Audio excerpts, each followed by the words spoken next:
Alright guys, ICC Cup Fitz back here, and today we're going to have another match. This series is going to be from the 8th team's DeSPA versus Team 4. Now, representing 8th team DeSPA, spawning in the bottom left, is the blue Protoss, Radd from like Walks Radd or whatever.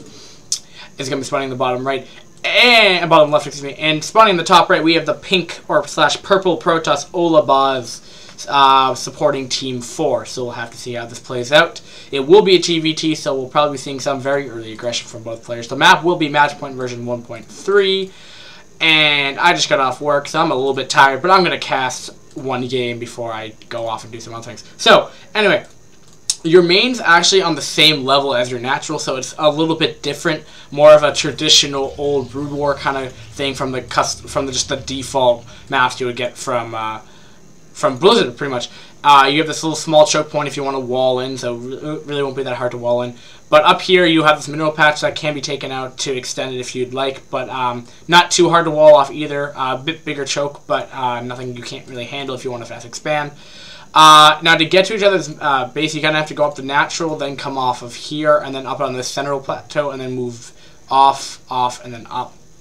It's not a huge map, but there's enough to do some early pressure, I think. Not too much.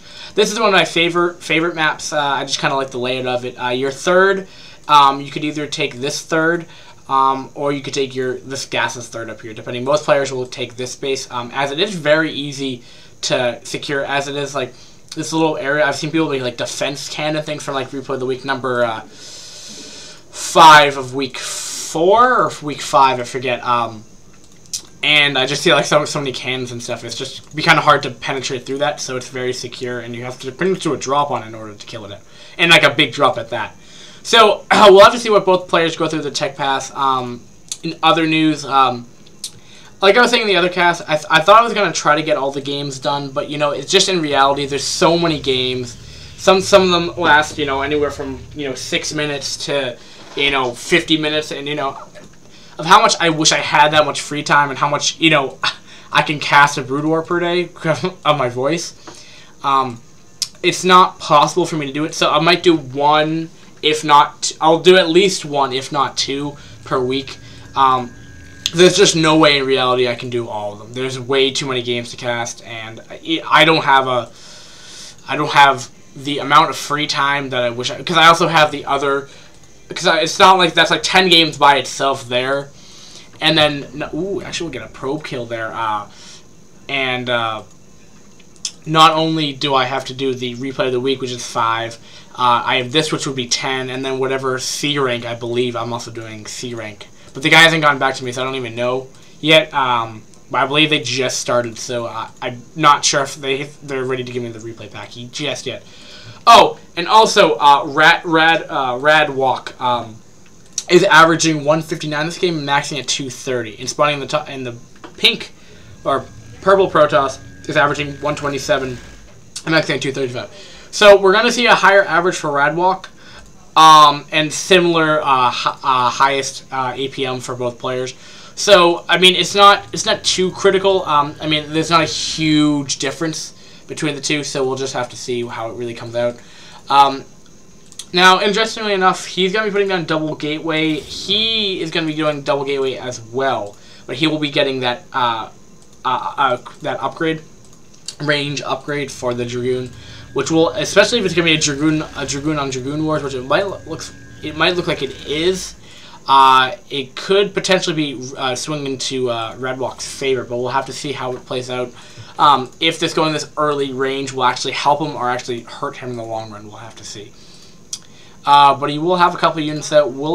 He will be producing at least one Dragoon out of one of the 2 gateways, and we'll have to see. He's doing double Dragoon, and it looks like he's going to be looking for an expand actually.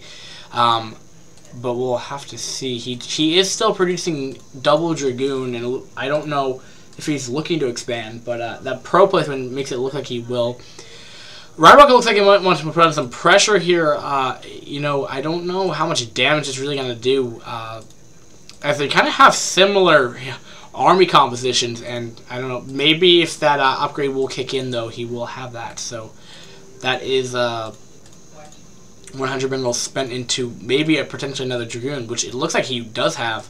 It's only 2 to, he has 4 Dragoons now, so it's going to be 4, no, it's going to be 4 to 4 Dragoons right now. Will he be constantly, yeah, he will constantly do it. He may want to just double check so he doesn't get supply blocked shortly, because he is getting fairly close to that. And it looks like he's going Templar Archives, maybe going DTs early, which tends to be a kind of a D-rank strategy, but still no expand out yet, but it looks like he will be pushing on this probe. Should be seeing this push. Shouldn't be doing too much damage. And these are the kind of games I like to see because they're not generic, and I like to see these early pushes happening. But we'll have to see if he'll do a lot of damage. He will have a few Dragoons, almost entirely the same, almost have the exact amount as he does have. He has 5 Dragoons to 5 Dragoons. So they have the same army composition. Will be streaming over more units, and it looks like he might be looking to expand behind this as well. So he will have range. We'll see if it does more effect. He will be.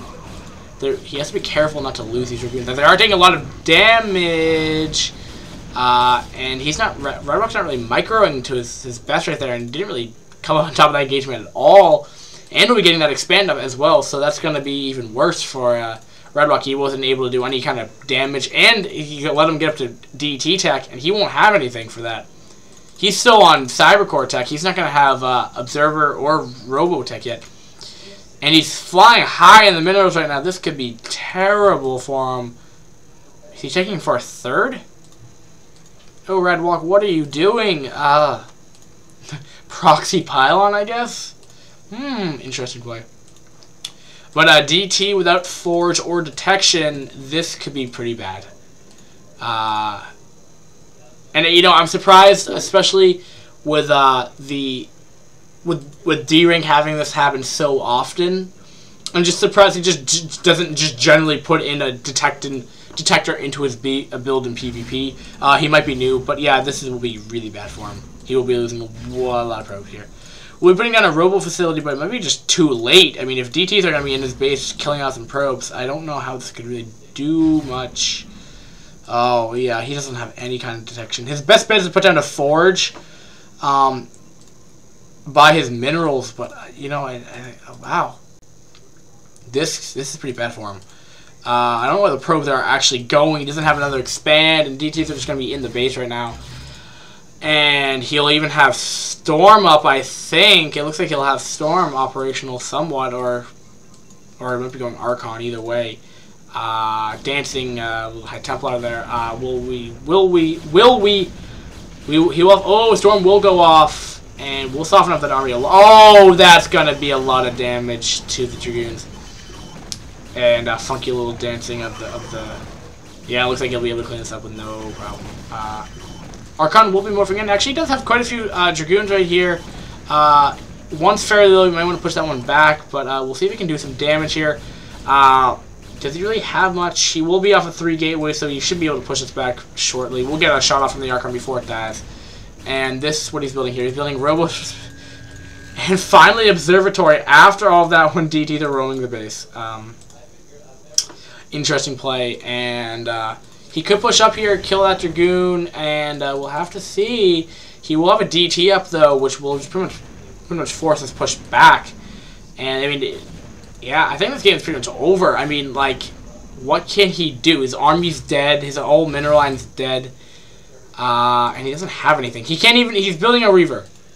Okay. Good for harassing purposes, but you can't shoot. And there's a GG! Okay, so... Good to be back. It's been a couple days since I've casted a couple games for you guys. But, before I start ranting on Fitz tip of the game. So, for Radd, since you're in D rank, I don't know how many games you've played, but I recommend one of two things. Either one, know your matchups well enough. If you're in a D rank PvP, they're most likely gonna be getting out. I mean, I believe it's even standard just to get out 1 or 2 DTs just to see if this happens. Because why not? I mean, it's like, it's not that crucial, and it might be 1 or 2 Dragoons, but if you can do critical damage, it's worth it, and worth to try to do that thing. It's a little more risky play, but you can, at least in D rank play, you can get away with it pretty easily. So, If you're struggling with this, get up and observer after you do your push. That. Or number 2, don't do such an early push. Go expand. You had enough minerals to either A, put down and expand, or B, continue going down a more aggressive tech path. You could have been doing that. You could have been producing out of 3, if not 4 gateways. Which, if the DTs weren't there, then you could probably try to change that game around. But either one of those 2 things, I just recommend working on one of those 2 things. But thanks for watching. That was Team 4 will actually take a lead in this. There are 7 games, so we'll have to see how it plays out. So 8th team DeSPA is actually behind right now, but we'll have to see if they can make a comeback. All right, peace, guys. I'm out of here, and have a great night.